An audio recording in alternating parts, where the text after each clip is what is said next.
Bueno, de acuerdo. Entonces, como les decía, vengo a contarles un poco del trabajo que hemos hecho en la Facultad de Medicina. Es un trabajo con base principalmente en conocimiento. Cuando me hicieron la invitación, obviamente hablamos de contenidos, pero ahorita uno de los panelistas mencionaba la importancia de entender que no solamente emitimos información y no solamente se trata de producir contenidos, digamos, un poco deliberadamente, sino que esto tiene que tener unas bases importantes y nosotros hemos encontrado en el conocimiento y en la gestión del conocimiento un elemento pues que genera mucho valor en esa producción y en esa difusión de los contenidos, ¿cierto? Entonces vengo a contarles un poco de esta historia, de cómo lo hemos llevado nosotros a la realidad y a la práctica.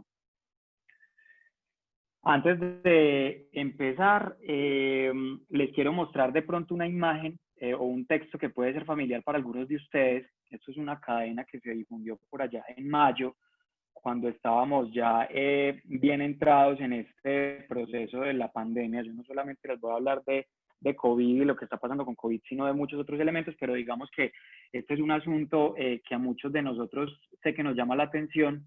Esto es una cadena que se difundió abiertamente por grupos y personas en muchas partes y hablaba de la cura del coronavirus y que supuestamente Italia la había encontrado y que le estaban pues estimulando a la gente para que no fuera a los hospitales o para que no siguiera, digamos, las indicaciones médicas que en ese momento con lo que se conocía de esta enfermedad pues teníamos. Yo resalté aquí en negro algunos elementos, no vamos a entrar a analizarlos en este momento, pero sí se van a conectar con algunos asuntos que les voy a mostrar. Nos hablan de cura, nos hablan de un tema de medicación, nos hablan de un tema de que nunca se necesitaron los ventiladores, entonces va en contravía un poco de lo que estaba pasando en ese momento con las indicaciones en términos de atención hospitalaria. Nos hablan del tema de que esto puede ser un negocio, que también lo hemos escuchado. Certifican la fuente a nombre del Ministerio de Salud de Italia, que estoy seguro pues de que por lo menos particularmente en el contexto nuestro, no muchas personas realmente fueron a indagar en la fuente a ver qué tan cierto era que este ministerio efectivamente emitiera esta información, y efectivamente no lo era, y un llamado de alerta, y al final terminan diciendo Dios sálvanos. Entonces, como les digo, no vamos a hacer el análisis detallado en este momento, pero se van a ir conectando con algunos asuntos que les voy a comentar. Así como para que vayamos entrando en materia, vamos a hablar de tres cosas. Vamos a hablar primero de conocimiento, porque no se trata, como les decía, solamente de emitir contenidos, eso tiene una base importante y quiero que conversemos un poquitico al respecto. Vamos a hablar de educación a la comunidad y particularmente ahí sí de los contenidos y cómo el tema de conocimiento tiene una incidencia muy importante en este trabajo que hacemos los comunicadores que trabajamos en educación para la salud. Y vamos a hablar como punto 3 de la experiencia desde el Hospital Digital de la Facultad de Medicina de la Universidad de Antioquia.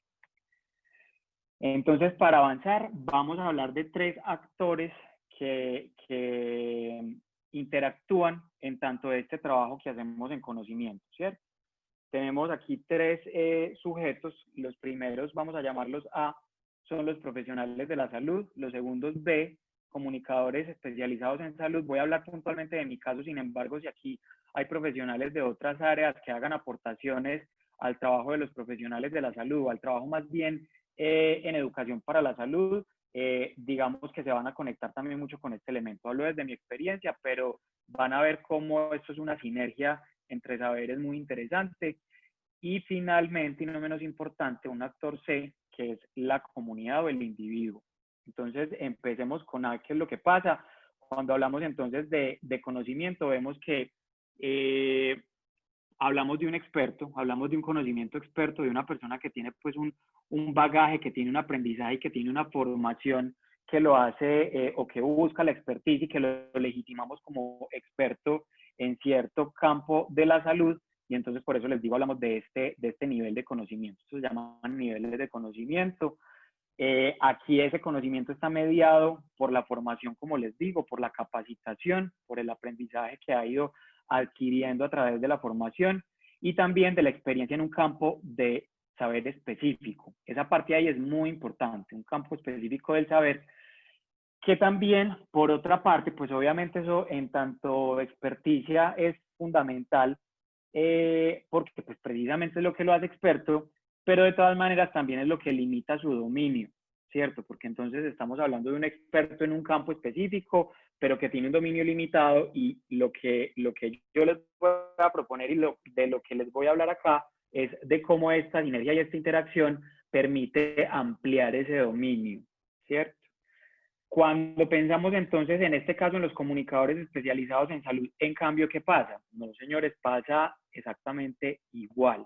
Hay un conocimiento experto, hay una experticia en un campo, hay una mediación por la formación y también hay una experiencia en un campo específico del saber, en este caso puntual de los comunicadores en salud, y también tenemos un dominio limitado, por lo menos un dominio de base y un dominio que aprendemos, pero entonces se limita.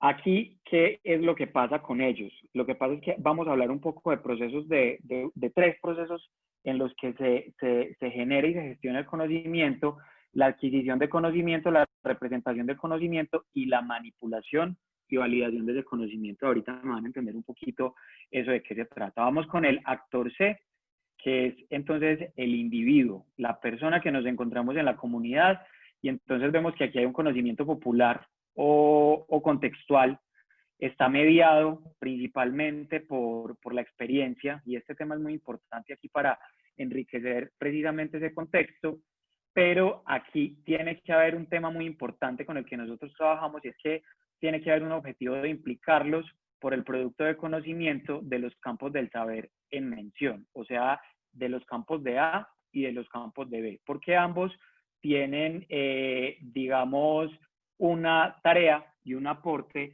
en cuanto a aprendizaje para estos individuos. Entonces, vamos a ver cómo cada uno le aporta esto. ¿Qué es lo que pasa con estos procesos a grandes rasgos? Estos procesos que yo les decía, hablamos entonces de que entre los profesionales de la salud y los profesionales de otras áreas hay un trabajo importante de adquisición del conocimiento, y esto es un tema fundamental que hay que trabajar, y aquí quisiera yo lanzar como un llamado importante, y es que los comunicadores no, en este caso, los comunicadores no nos podemos entender simplemente como instrumentos, o no podemos entender la comunicación desde lo instrumental, sino que nosotros aquí tenemos, como les decía ahorita, una responsabilidad grandísima. Cuando hablamos de adquirir conocimiento, estamos hablando de una dinámica de interacción del conocimiento entre los profesionales de la salud y los profesionales de estas otras áreas. ¿Eso qué quiere decir? Que ni el profesional de la salud es instrumento, ni el comunicador en este caso es instrumento. Aquí los dos tienen una responsabilidad y tienen una voluntad de aprender a profundidad de algunos asuntos del saber del otro. Entonces el aprendizaje es recíproco, porque tiene que haber un resultado de conocimiento, producto de que es interacción. Entonces aquí no pasa, y nosotros desde la Facultad de Medicina hemos derribado mucho ese concepto en el que, en este caso, por ejemplo, el médico llama al comunicador al final de un proceso donde él generó conocimiento, donde él está investigando, donde él está produciendo ese conocimiento, y simplemente el comunicador es la parte última de la cadena que asume, y sé que para varios se les va a hacer familiar, asume el coletazo de las consecuencias desafortunadas que esto tiene, y le toca mediar con un montón de variables que inclusive ni siquiera puede controlar, pues porque no se le tuvo en cuenta desde el principio del proceso. Aquí lo que pasa con la adquisición de conocimiento es que desde el momento en el que se empieza a proyectar, a gestar ese conocimiento y ese producto de conocimiento, estos dos actores trabajan mancomunadamente en un proceso inicial de adquirir el conocimiento que tiene el otro en esas esferas que nos corresponde y en esas esferas que nos interesan. Segundo punto, y esto va a ser muy importante para el tema que en este caso yo les estoy presentando, que es el tema de los contenidos, y es la representación del conocimiento. ¿Qué pasa cuando ese conocimiento ya es adquirido? Y pasa, yo esto se los estoy resumiendo aquí porque estos son procesos densos, procesos muy complejos, digamos, y que tienen también sus procesos y tienen unas actividades específicas, pero digamos que cuando ya se ha validado esa adquisición de conocimiento, ya cuando estos dos actores están completamente preparados y dicen, listo, venga que yo ya entiendo y ya estoy adentro en este campo de conocimiento que usted me está compartiendo, entonces pasamos a pensar en la representación del conocimiento, que no es más que tomar ese conocimiento explícito y tácito, el tácito, el que yo tengo interiorizado, el que no he formalizado y con el que trabajo todos los días, y el explícito que es a través de diferentes fuentes, digamos, estáticas de información, de conocimiento, repositorios, libros, en fin. Miren que es un proceso muy completo donde cada uno de los actores hace una exploración, por esas fuentes de conocimiento, y yo lo llevo, esto es lo más importante, a una forma entendible por parte de las personas que vayan a utilizar. Entonces ahí vamos a empezar a hablar ya del actor C, porque finalmente estamos pensando en que esa comunidad es la que va a utilizar, entre comillas, ese producto de conocimiento para poder incorporar esas pautas y esos elementos que estos dos actores le están entregando. Y finalmente hablamos de la manipulación del conocimiento, donde los tres actores, A, B y C, hacen dos cosas. La primera, verifican los aspectos particulares del producto de conocimiento, verifican qué elementos tiene y qué elementos están aportando estos productos, siempre con la finalidad de validar ese conocimiento. Y entonces es un proceso iterativo en el que yo voy como, en este caso como comunicador, el profesional de la salud, de cualquier área o de cualquier profesión que estemos hablando, también participa en ese proceso de validación y de perfeccionamiento para llegar así a en este caso, a un contenido que realmente aporte valor y que cumpla con los objetivos de los que vamos a seguir puntualizando. Este es un proceso, como les digo, que bacano para los que les encarrete, bacano para los que les guste y lo quieran profundizar. Esto es un proceso de ingeniería de conocimiento, esto es un proceso de la ingeniería de sistemas, donde hablamos de cómo a través de un ingeniero de conocimiento, que es esta persona que está aquí en la mitad de la cadena, lleva a dispositivos electrónicos y de sistemas el conocimiento representado de ese primer actor, ¿cierto? Pero nosotros, digamos, lo que estamos haciendo todos los días es traslapar ese proceso de la ingeniería del conocimiento a estos procesos de educación y de aprendizaje comunitario sustentado en salud. Teniendo en cuenta todo eso, vamos a hablar de unas condiciones, porque para estructurar estos procesos, digamos que no es que a mí se me ocurrió un día pensar entonces en que voy a hacer unas actividades muy específicas para adquirir el conocimiento y rotularlo de esta manera, o para representarlo, no. Tiene que haber una preparación y tienen que haber unas condiciones que cumplen todos estos actores. La primera condición, o el primer grupo de condiciones, vamos a hablar en A, en este actor que son los profesionales de la salud, y aquí pongo una nota, cuidado, no solo estamos hablando de médicos, la imagen es ilustrativa, porque aquí todos los profesionales de la salud, o todos los que trabajamos en salud, tienen un elemento que aporta de manera significativa.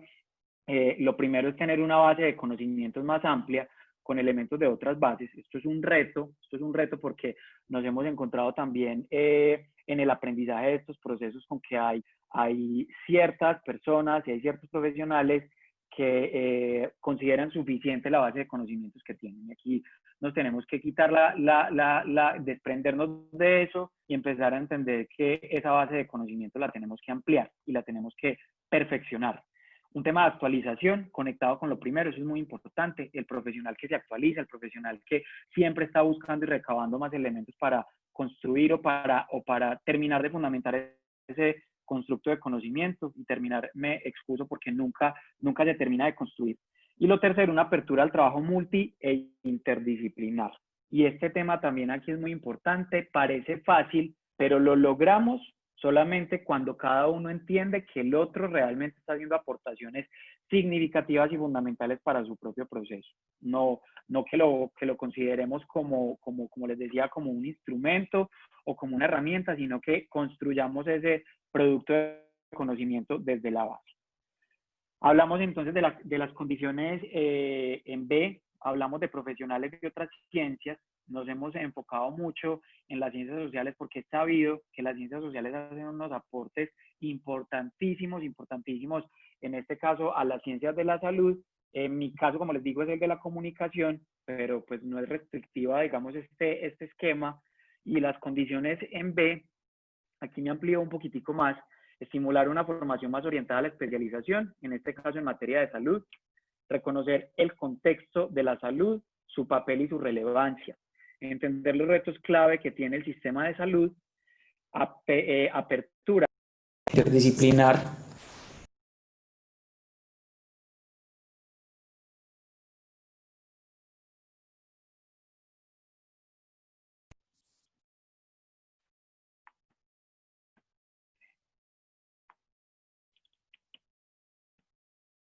Hola, hola, ¿me escuchan?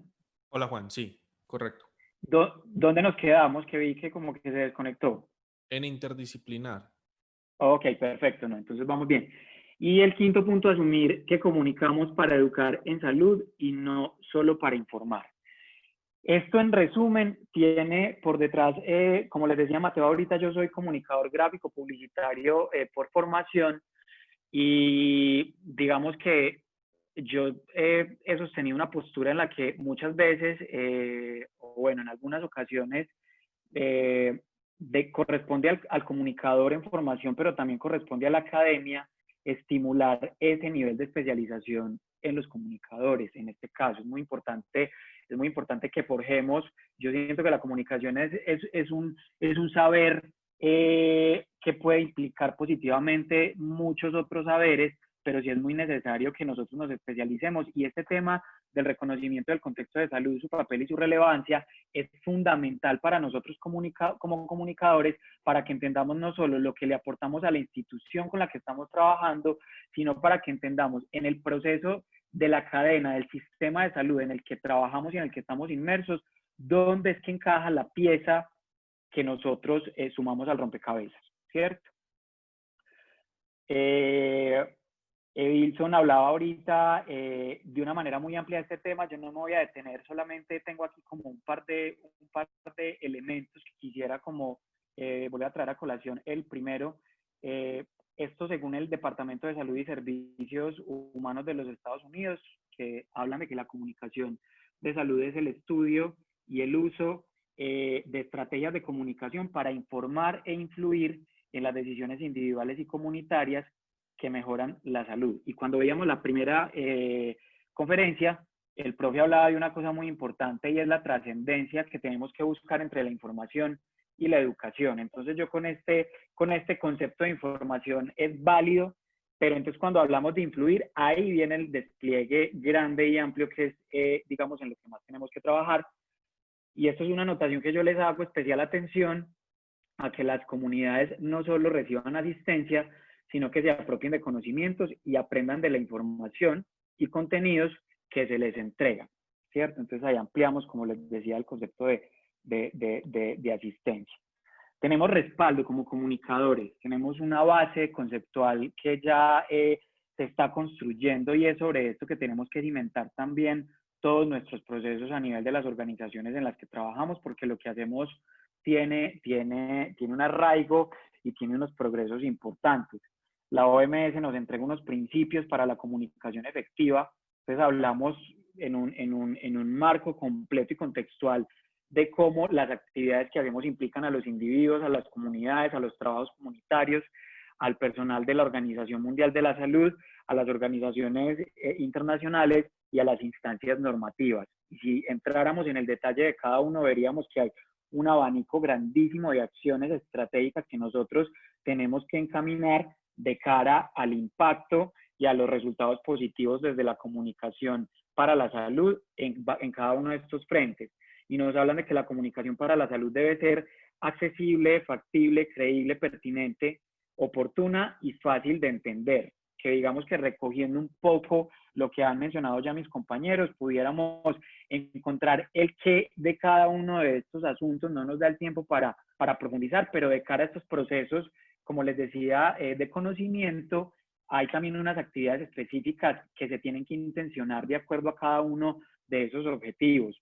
Y también hay un marco, esto está incluido en esta publicación que yo les muestro acá, que es el marco estratégico para la comunicación efectiva de la Organización Mundial de la Salud, que si uno lo revisa, inclusive a veces de pronto, digamos, les cuesta un poco entender o digamos, trascender en algunos asuntos la comunicación corporativa, institucional y la difusión de la comunicación estratégica en tanto educación. Pero cuando uno mira estos principios, uno se encuentra que la educación, pues digamos, es el gran asunto que nos debe convocar a los comunicadores, en este caso, que trabajamos para educar en salud, que coincido completamente con mis compañeros. Siento que los comunicadores que nos especializamos en esto y que nos apasiona esto, esa es la gran responsabilidad que tenemos, ¿cierto?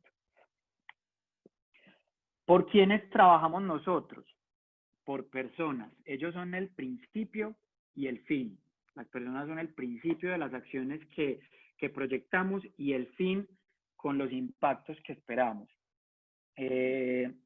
Teniendo en cuenta que trabajamos con una premisa de bienestar. Digamos que en lo que nos hemos concentrado desde la experiencia y las experiencias donde he tenido la oportunidad de participar y aportar, es en la premisa de bienestar y el concepto de salud y no de enfermedad. Y el concepto de bienestar nos amplía un montón la esfera, porque entonces estamos entendiendo ese impacto que nosotros podemos generar en muchos aspectos diferentes, en muchísimos aspectos y en muchísimos momentos distintos, y en todos los contextos en los que habita esta persona y cohabita con sus pares.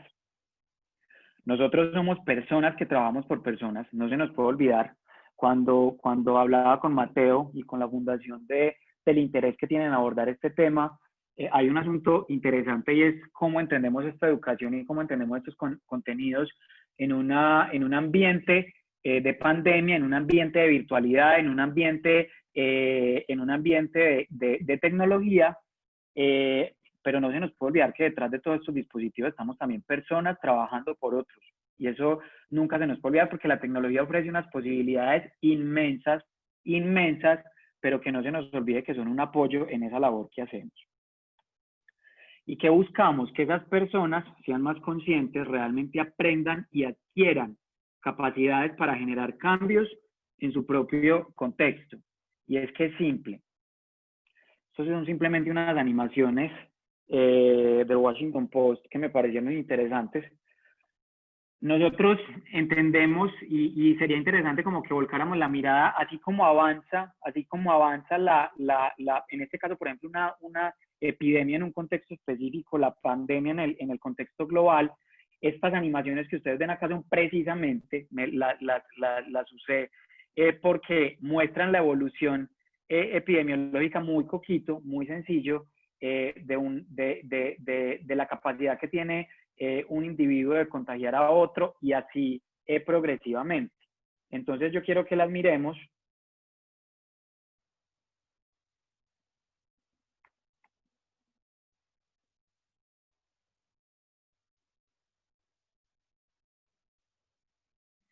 Digamos que esta primera, mientras carga esta primera, lo que nos muestra es la capacidad que tiene una sola persona de afectar la salud y el bienestar de varios, y su impacto es progresivo. Pero ¿qué pasa? Que también en educación para la salud tratamos de construir un poco ese discurso, pero sí también homologarlo un poco, ¿cierto? Entonces hablamos de que esa persona más apropiada de conductas orientadas a la protección y cuidados propios y de otros puede impactar amplia y positivamente el contexto personal, familiar, profesional, social, etcétera. Yo creo que no me va, está como muy pesado. Denme un segundito.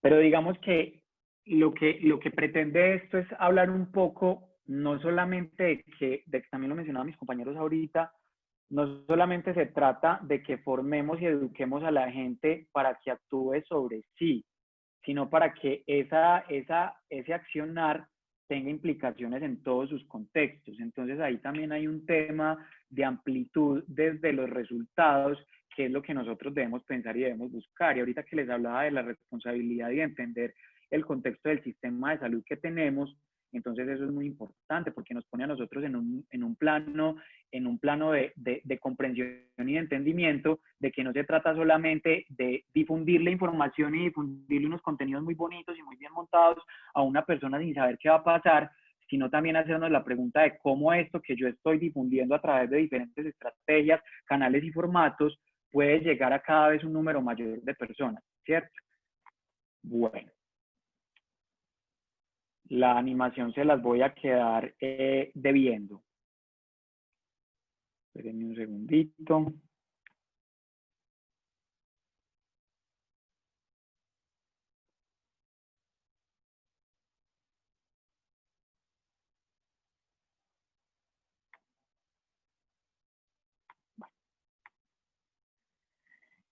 Entonces, en conclusión de toda esta primera parte, esto se trata de una interacción de conocimiento entre los profesionales de la salud, profesionales de otros saberes y la comunidad en general.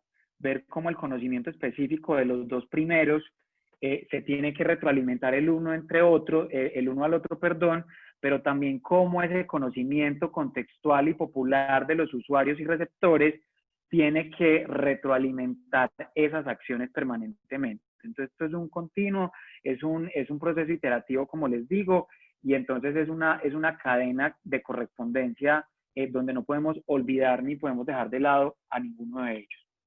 Ahora sí, con esto presente vamos a hablar de contenidos para hacer educación para la comunidad. Educar en salud debe ser una experiencia memorable. O sea, el acercamiento que yo tengo a la salud y al bienestar a través de los contenidos educativos realmente tiene que ser pensado y proyectado para que sea una experiencia inolvidable, memorable, y que yo realmente, a través del valor que me genera, quiera replicar, quiera compartir, me quiera apropiar de ella. Ojo aquí que las diapositivas que siguen, les ponía yo la nota aquí, son muy importantes. Aquí hay un contexto que refuerza este entendimiento que tenemos que tener, en este caso los comunicadores. Colombia es un país que tiene un proceso de envejecimiento acelerado, que ha triplicado el número de personas mayores de 65 años en los últimos 40 años, y la expectativa de vida también ha aumentado. Con eso también aumenta el tema del impacto de las enfermedades crónicas no transmisibles solamente en un caso, porque ahorita que les voy a mostrar la experiencia del Hospital Digital, nos interesa mucho trabajar sobre este asunto, pero entonces el perfil de morbilidad y mortalidad se caracteriza precisamente por un predominio de esas enfermedades crónicas no transmisibles. Entonces estamos hablando de qué es lo que nos está pasando con los cánceres, con las enfermedades cardiovasculares, las enfermedades metabólicas, las enfermedades neurodegenerativas, y donde los estilos de vida saludables tienen un papel importantísimo, y nosotros para promoverlos también tenemos un papel relevante. Yo aquí también ponía una nota: literalmente no hay cama para tanta gente. ¿Y eso qué quiere decir? Que si nosotros vamos a esperar a que todos estos, en este caso, enfermos crónicos, lleguen a la hospitalización, pues simplemente nos vamos a morir, porque no hay cama para tanta gente, no hay posibilidades de una atención hospitalaria, de una atención muchas veces directa por parte del médico, del especialista, para cada uno de, en este caso, los 50 millones de colombianos que somos. Entonces, por eso, la contención que yo pueda hacer, por eso tenemos que ampliar el enfoque de atención, complementarlo con educación para poder hacer contención de los efectos negativos que puedan tener enfermedades como las enfermedades crónicas en este caso, ¿cierto? Con coronavirus, sin ser una enfermedad crónica, un poco el modelo lo que hemos hecho es esto, ¿cierto? Porque digamos que la gente está en la casa en este momento, no se pueden ir para el hospital, o sea, tenemos que tratar de mantenerlos la mayor o el mayor grupo de personas posibles cuidándose en la casa, y eso lo tenemos que hacer también en parte con educación, ¿cierto? Con una atención obviamente juiciosa, el tema domiciliario se tiene que reforzar, todo el componente de atención es clave, pero el complemento en la educación también es vital para que estos pacientes y para que estas personas realmente entiendan su enfermedad, de qué se trata, pero también entiendan cómo se cuidan y los mecanismos que tienen que activar para poderse cuidar de una mejor manera. Nosotros nos hemos encontrado con algunas claves. Esto ya nos empezamos a meter en el campo del Hospital Digital, porque nos hemos encontrado con algunas claves que han sido importantes para este proceso de educación y para los contenidos educativos que generamos. Número uno, la veracidad. Contenidos verídicos, confiables, basados en la evidencia y útiles para la cotidianidad de las personas. Aquí van a empezar a ver ustedes, porque yo les mostraba esa cadena gigante ahorita de Italia cuando empecé la presentación, porque entonces la veracidad es clave. Personalización de los contenidos para que el receptor se sienta más involucrado y comprometido. Nosotros siempre pensamos en no hablarle, no pensar solamente en el grupo. El grupo es importante, pero también lo individual es clave, lo individual es fundamental. Y cuando trabajamos desde el hospital digital, vamos al paciente, o sea, porque digamos que tenemos un alcance muy amplio, pero siempre le digo a mi equipo de trabajo, vengan, miren el paciente específico, hagan el trabajo de hacer un arqueo y coger aleatoriamente un paciente y mirar el continuo de ese paciente y mirar nosotros los resultados que estamos generando o los que no estamos generando con un solo paciente. Y miren qué es lo que está pasando y ahí vamos a obtener nosotros un montón de respuestas. Entonces yo por eso trato siempre como de promover mucho que pensemos en la persona, no solo en el grupo. Y primero pensar en la persona y después pensar en el grupo.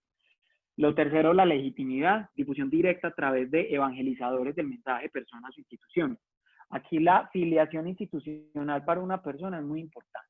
Es muy importante que la institución, primero, Edison lo decía ahorita, que la institución se responsabilice y que las personas que pertenecemos a una institución sintamos que realmente se están responsabilizando por nosotros, ¿cierto? Pero cuando hablo de evangelizadores, también me refiero a las personas o a esos legitimadores claves que nosotros nos encontramos, llámese familia, llámese en el contexto personal, en el contexto social, el vecino. ¿Quiénes son esas otras personas que son verdaderos movilizadores del mensaje y que ya de entrada el mensaje tiene una barrera de la que se desprende? Por eso también ahorita yo les mostraba la cadena, porque con las cadenas pasa mucho eso. Pasa que la gente no investiga y no indaga si es veraz, pasa que eso es para todo el mundo, pero este criterio de legitimidad es muy importante porque tiende a ser legítimo cuando nos lo comparte mi tío, cuando nos lo comparte mi mamá, cuando nos lo comparte mi novia, cuando nos lo comparte mi amigo, cuando nos lo comparten personas cercanas que a través del proceso de socialización y el proceso de relacionamiento que yo tengo con esas personas, yo ya lo estoy asumiendo como legítimo, ¿cierto? El tema de seguimiento, nos referimos al análisis de los datos a los que tenemos acceso. No mirar, como les decía, solo el global, sino analizar el particular. Ahí me había adelantado ahorita un poquito a explicarles un poco. Hay un asunto clave y es la prospectiva, proyección de acciones de cara a la evolución de un evento en salud. Y aquí el trabajo, por ejemplo, en este caso de COVID, con los epidemiólogos y los infectólogos, por ejemplo, es una cosa súper importante, porque los que trabajamos en contenidos para educar en salud, tenemos que tener en cuenta que en este caso la COVID avanza todos los días. Entonces nosotros no podemos hoy estar pensando en los contenidos que vamos a distribuir mañana, sino que debemos estar pensando ya en los contenidos que vamos a distribuir dentro de un mes, dentro de 2 meses. Hace 2 meses debimos haber estado pensando en la pospandemia, qué vamos a hacer, qué va a pasar cuando la gente vuelva a la calle, qué va a pasar cuando ya se normalice, qué va a pasar con todos los ciclos y con toda la evolución que tiene la epidemia. Nosotros tenemos que estar ya previamente preparados y hacer una lectura prospectiva de ese tema. Y el tema de la articulación, me refiero a la articulación universidad, empresa, Estado, todo con un mismo objetivo y acciones mancomunadas, que no sé si para el caso de Medellín, ustedes recuerdan que al principio del confinamiento, uno realmente como que sentía que en los medios de comunicación, por ejemplo, uno veía siempre que muchas instituciones de diferente naturaleza tenían todos un mismo concepto. Ahorita que ya estamos terminando el aislamiento, que ya estamos volviendo a la calle, ya uno ve como un poco más polarizadas las acciones, pero uno sí debe tratar de buscar una articulación, digamos, a nivel macro, para poder reforzar pues como todos estos elementos. Aquí, por ejemplo, los medios de comunicación son súper importantes. Nosotros trabajamos mucho y nos gusta mucho que los medios de comunicación se capaciten en esto, porque son un elemento clave de la cadena, y lo hablo porque sé que también es un punto que les interesa a varias de las personas que nos están viendo. Quiero profundizar rápidamente en este segundo elemento que a mi modo de ver es vital. O sea, y de este dependen en gran medida muchos de los otros puntos, es el tema de la personalización. porque en la personalización es clave segmentar. Y cuando yo les decía que nos paráramos en la descripción de esta charla, había un tema inclusive que hablaba de gestión del conocimiento, es porque en las responsabilidades grandes que tenemos para volver este asunto realmente estratégico, la segmentación es un punto súper importante y los equipos los tenemos que capacitar para que entiendan por qué y cómo se segmenta. Eso es vital para el trabajo de nosotros. Entonces, aquí hay una propuesta de segmentación con la que hemos trabajado que nos ha funcionado bien y sobre todo en este marco de conocimiento, pero también en este marco de la gestión de datos. Lo primero es conocer los elementos desde los factores de riesgo de las personas a las que les vamos a comunicar y las que queremos y pretendemos educar. Entender cuáles son las variables clínicas y cuáles son las variables que nos interesan desde los riesgos en salud que puedan tener esas personas. Lo segundo es una segmentación desde el contexto del individuo, entender dónde está esa persona, quién es esa persona, cuál es el nivel educativo de esa persona, cuáles son las diferentes variables sociales de esa persona, porque ahí nos vamos a encontrar con los retos, pero también con las oportunidades para poderles comunicar. Yo aquí les incluía que las tecnologías de la información y las comunicaciones estamos en un boom. Primero porque pues estamos en el terreno de la cuarta revolución industrial, pero más allá de eso, porque la pandemia nos obligó a los que veníamos como con cierto letargo voluntario e involuntario, nos obligó a sumergirnos en esto y nos obligó a apropiarnos de estos recursos, pero no siempre las tecnologías, las TIC, son una oportunidad, también pueden ser una barrera. Entonces por eso es muy importante hacer una lectura del contexto y una lectura de todas esas variables, porque cuando se convierten en una barrera porque no haya apropiación, porque definitivamente la gente tenga una resistencia o porque simplemente no tienen acceso, entonces nosotros, aún con la pandemia, con la COVID-19 y todo lo que se venga, tenemos que buscar los mecanismos y las mejores maneras de acceder a esas personas. Y desde el contenido, entonces hablamos, lo que les decía ahorita, de los formatos, hablamos de las plataformas, hablamos de los canales, hablamos de ese contenido, cómo se va a formalizar para que llegue a las personas. ¿Qué es lo que hacemos nosotros con esta segmentación? Nosotros hacemos un análisis cruzado.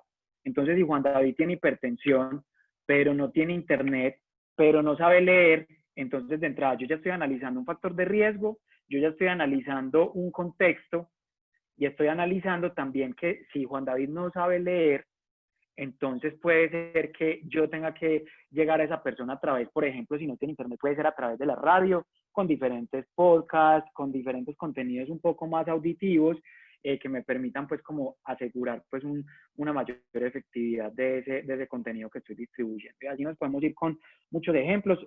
Ahorita en la primera charla explicaban de una manera estupenda, esto es súper importante, de informar a educar, trascender esa brecha, yo creo que es la tarea más grande, como les decía, y lo que nosotros tenemos que tratar de entender es que tenemos que hacer un tránsito permanente entre la razón y la emoción.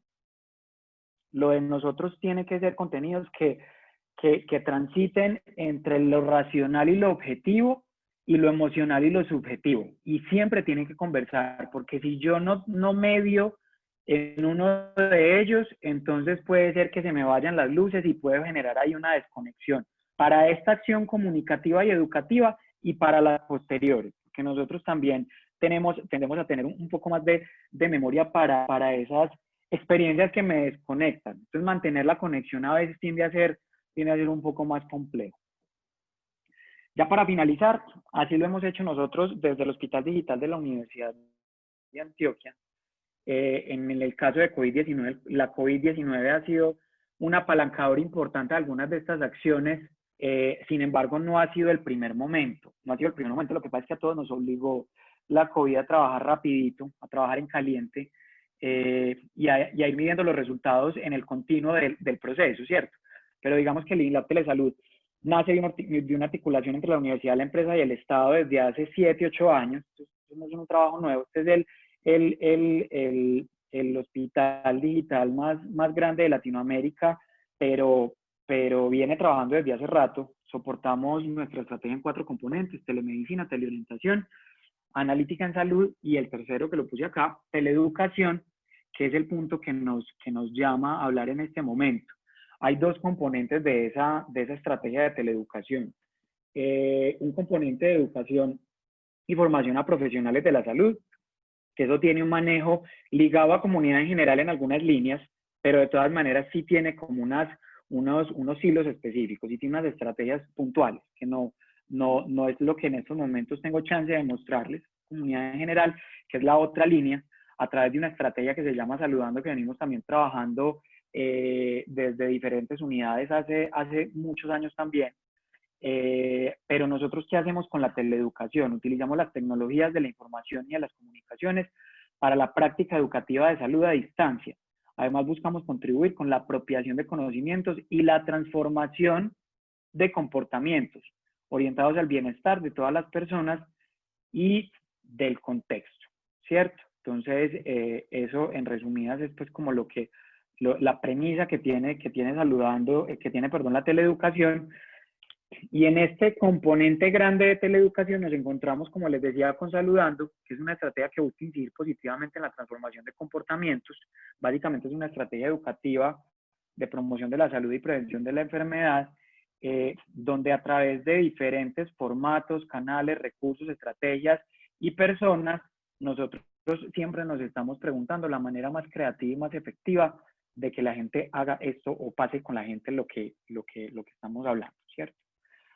El hospital digital se compone, o digamos esta estrategia educativa se compone de un equipo multidisciplinar de expertos del sector salud respaldados en la trayectoria de la Facultad de Medicina, que es de 150 años, y de un pool de profesionales de otras áreas, donde hay ingenieros, programadores, comunicadores de diversas áreas, porque también hemos creo que trabajado mucho con la diversificación de la comunicación. Nosotros no creemos mucho en el comunicador que sabe hacer de todo, no, yo creo que usted tiene que entender muy bien los lenguajes y tiene que entender muy bien el alcance que puede tener cada uno en el proceso, pero desde lo técnico y desde el hacer, tiene que haber una especificidad, ¿cierto?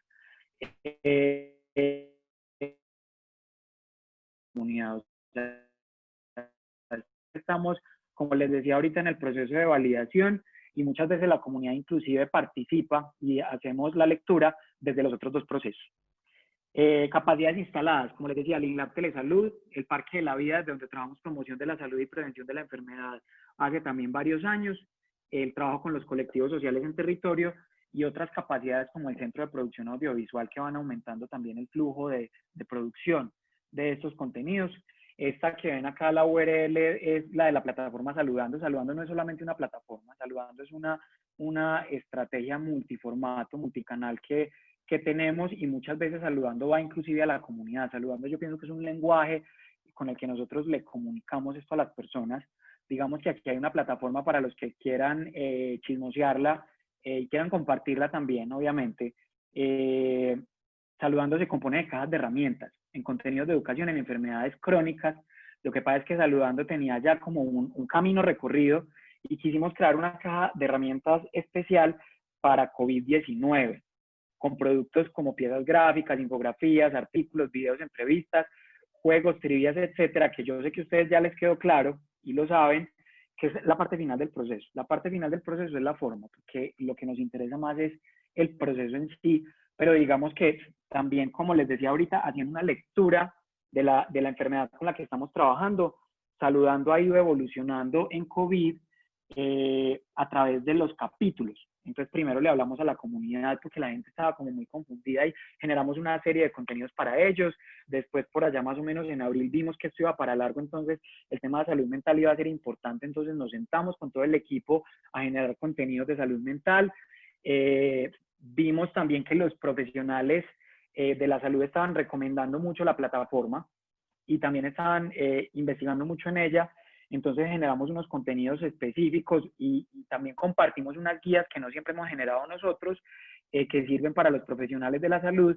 Y este tema de cuidados en casa ha sido súper bacano porque tiene diferentes elementos para que la gente se aísle, qué es lo que pasa en la casa, pero no nos interesa decir lo que dicen de pronto a veces muy generalista, de una manera muy generalista, sino que nos interesa ir a la base y partir de preguntas que se hace la gente en su cotidianidad. Hombre, ¿qué pasa si yo hoy me contagio de COVID?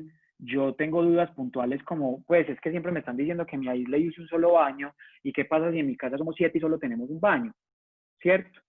¿Qué es lo que pasa con esas dinámicas? ¿Qué pasa si me están diciendo que me tengo que aislar en un cuarto de la casa y cosas tan básicas como es que venga, que es que yo soy claustrofóbico? O sea, a mí me da crisis estar encerrado en un espacio. Entonces partimos de ese tipo de preguntas para generar contenidos que realmente creen valor y que a través de la empatía, que también lo mencionaban ahorita, la gente quiera movilizar esos contenidos y decirle a su hermano, hombre, esto te va a servir. O conozco un caso que ya es un COVID confirmado, entonces venga, esto le puede servir también a usted. Ciencia a la Mano es un formato muy interesante que tenemos donde cada semana, también por la contingencia de COVID, porque antes de eso era cada mes, es un formato muy amplio, es una hora con unos Facebook Live donde hablamos con los expertos, pero el guión no lo da la gente. O sea, porque partimos de unas preguntas base, pero la gente nos va haciendo las preguntas en la caja de comentarios y eso es lo que va constituyendo el guión de los expertos para hablar de diferentes temas también muy específicos y eso ha sido pues una clave. Aquí, por ejemplo, hay un Zoom al capítulo de cuidados en casa. Miren que todo entra muy en el detalle. Aquí hay unos contenidos, por ejemplo, si tengo hipertensión, ¿cómo me debo cuidar?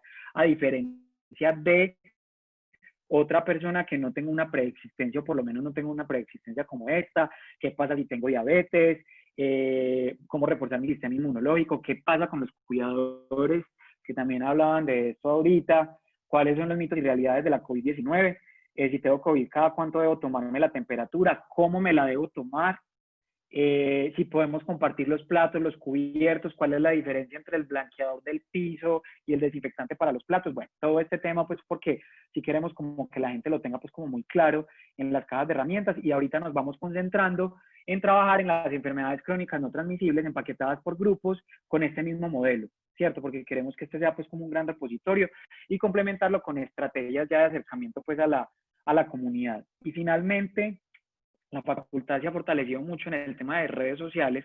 La gestión estratégica de redes sociales ha sido un pilar importante porque operamos bajo el concepto de comunicaciones integradas, manteniendo la comunidad académica y en general cohesionada alrededor del conocimiento. O sea, a través de las redes sociales la facultad ha tenido un panorama amplio, nos siguen muchas personas que no necesariamente tienen una relación directa con la facultad, pero nos siguen precisamente porque trascendemos del asunto informativo, que lo tenemos, al asunto educativo, entendiendo que las redes sociales son un punto de contacto y de encuentro importantísimo con todo tipo de personas en cualquier lugar del mundo.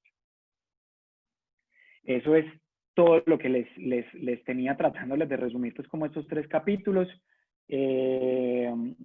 Bacano si podemos como compartir experiencias, por eso les dejé pues aquí mi correo abierto a las inquietudes pues que ustedes tengan y como les decía ahorita, muchísimas gracias también a ustedes por la invitación.